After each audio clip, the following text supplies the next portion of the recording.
Hello guys, आज चाहिँ हामी टाइफाइड डिजिजको बारेमा पढ्न गइरहेका छौँ। हाम्रो दैनिक जीवनमा सुन्नेको नाम हो। टाइफाइड डिजिज इन्टेरिक फिभरको कारणले लाग्ने गर्दछ।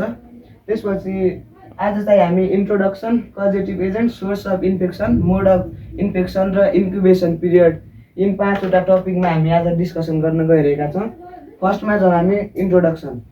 टाइफाइड डिजिज हाम्रो टाइफाइड डिजिज गम्भीर ब्याक्टेरियाका कारण हुने रोग हो।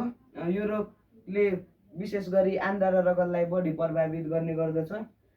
यो रोगले दूषित खानेपानी, दूषित हावा र सरसफाइको कमी हुने ठाउँहरूमा यो रोग बढी लाग्ने गरिन्छ।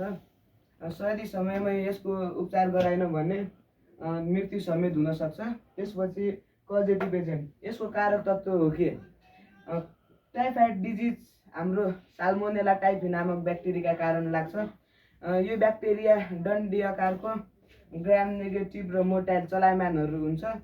यस्तै प्रकारका पाराटाइफोइड रोग साल्मोनेला पाराटाइफी ए, बी र सीबाट हुन्छ। त्यसपछि सोर्स अफ इन्फेक्सन, यो सङ्क्रमण हुने स्रोत के हो? यसको मुख्य स्रोत भनेको नै सङ्क्रमणबाट ग्रसित व्यक्ति, त्यसपछि लक्षण देखा नपरेका तर जीवाणु बोकेका व्यक्ति, त्यसपछि सङ्क्रमित व्यक्तिको दिशा र पिसाबले दूषित खानेपानी र खाना।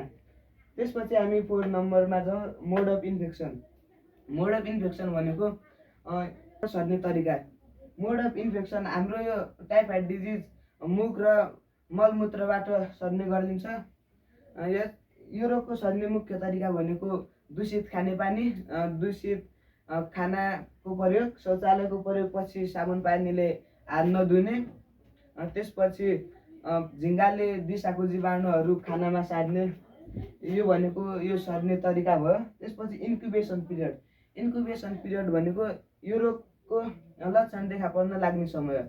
सामान्यतया टाइफाइड डिजिजको समयावधि भनेको 1 देखि 2 हप्ता हुन्छ, तर शरीरमा प्रवेश भएको जीवाणु र शरीरको प्रतिरक्षा अनुसार 3 देखि 60 दिनसम्म नै हुन सक्छ। अब टाइफाइड डिजिजबाट बच्ने कसरी? योबाट बच्नको लागि मुख्य उपाय भनेको नै दैनिक आफ्नो सरसफाइमा ध्यान दिने, त्यसपछि सन्तुलित भोजनको प्रयोग गर्ने, सफा पिउने पानीको प्रयोग गर्ने र शौचालयको प्रयोगपछि साबुन पानीले हात धुने।